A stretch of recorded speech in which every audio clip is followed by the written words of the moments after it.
তৃতীয় বাংলাদেশী নারী হিসেবে পৃথিবীর সর্বোচ্চ পর্বতশৃঙ্গ মাউন্ট এভারেস্টের চূড়ায় বাংলাদেশের পতাকা ওড়ালেন নুরুন নাহার নিম্মি।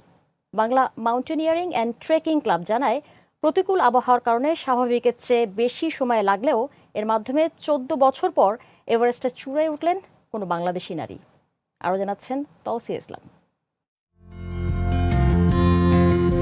দুর্গম পর্বতের রুদ্ধশ্বাস অভিযান, অবশেষে সাফল্য। জন্মস্থান রংপুরে বেড়ে ওঠা নুরুন নাহার নিম্মি পড়াশোনা করেছেন ঢাকা বিশ্ববিদ্যালয়ের ভূতত্ত্ব বিভাগে।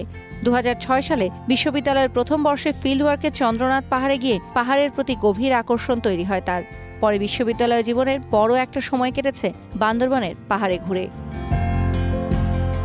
সময়, বয়স আর পারিপার্শ্বিকতা মানুষের জীবন থেকে কেড়ে নেয় অনেক স্বপ্ন, তবে নিম্মির ক্ষেত্রে তা হয়নি।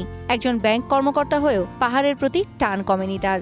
ট্রেকিং করেছেন ভুটান, ভারতের সিকিম এবং নেপালের বিভিন্ন পাহাড়ে। কর্মরত প্রতিষ্ঠানের পৃষ্ঠপোষকতায় এবার নামেন এভারেস্ট বিজয়ে। গত ১১ এপ্রিল ঢাকা থেকে নেপালে যান নিম্মি। কাঠমান্ডু থেকে লুকলা হয়ে পৌঁছান বেস ক্যাম্পে। মে মাসের তৃতীয় সপ্তাহে এভারেস্ট সামিটের উপযুক্ত সময় হলেও প্রতিকূল আবহাওয়ার কারণে মাঝে কয়েক দফা বিরতি দিতে হয় তাকে। অবশেষে নেপাল সময় বুধবার সকাল ৫টা ২৪ এভারেস্টের শিখরে ওঠেন নিম্মি। রুদ্ধশ্বাস অভিযানে আরও একবার বিশ্বের সর্বোচ্চ শৃঙ্গে ওড়ে লাল সবুজের পতাকা। এর আগে প্রথম বাংলাদেশি নারী হিসেবে ২০১২ সালে এভারেস্ট জয় করেন নিশাত মজুমদার এবং একই বছর ওয়াসফিয়া নাজনীন। তৌসিয়া ইসলাম, গ্রিন নিউজ ডেস্ক।